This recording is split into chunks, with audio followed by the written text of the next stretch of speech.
म्हणून कोणी मैदान नाही राहणार.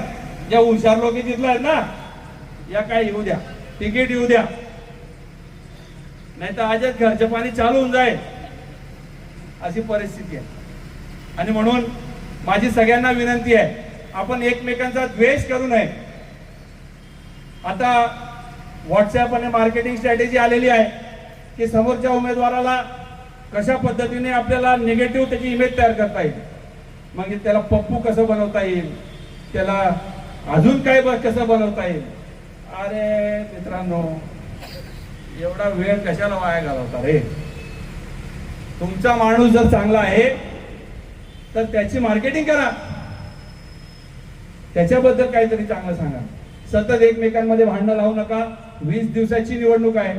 20 दिवसानंतर अंकुर ट्रॅव्हल्स वर जाणारे सर्व प्रकारचे लोक असतील. आमचे सत्यानंद भाई सुद्धा तिथूनच तिकीट बुक करतात आणि आमच्या मकरंद भाईने दुकान लावले अंकुर ट्रॅव्हल्स मध्ये. परंतु एकमेकांचा द्वेष करू नये. आपल्याला सोबत राहायचंय का. जाती धर्मामध्ये आपण सतत चर्चा केली तर सतत मतभेद राहतील. त्याच्यापासून आपण लांब राहिलं पाहिजे. शहादा शहर हे पहिलं आपल्या सर्वांचं टार्गेट असलं पाहिजे. शहादा तालुक्याचे नागरिक, शहादा तालुक्याच्या माता भगिनी, शहादा तालुक्याचे तरुण मुलं मुली यांची प्रगती कशी होईल याच्यासाठी आपण सगळेजणांनी प्रयत्न करावा अशी हात जोडून आपल्या सर्वांना विनंती करतो.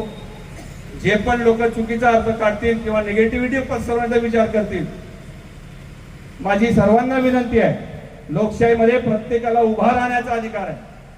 मी कसं चांगलं काम करू शकेल हे सांगण्याचा अधिकार प्रत्येकाला आहे. परंतु ते सांगत असताना दुसरा किती वाईट आहे याच्यावर माझी हात जोडून विनंती आहे की आपण त्याच्यावर वेळ खर्च करू नका. 25 दिवस संपले की नंतर आपल्या सगळ्यांना सोबतच राहायचंय. मग अभिजित दादा जेव्हाचे काही सोडून चालले गेले का मीच त्यांना पाठवले, हा संशोधनाचा विषय प्रवीण भाऊ होऊ शकतो. परंतु तिकडे गेले का इकडे गेले का सगळे आपले मित्रच आहेत. मग अशी कोण सांगितलं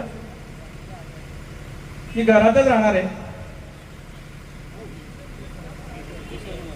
किशोर भैयांनी सांगितलं की मावशी मासाजी पोऱ्या एकच आहेत म्हणे, एकच घरमा जावं. असं काही नाही भैया साहेब.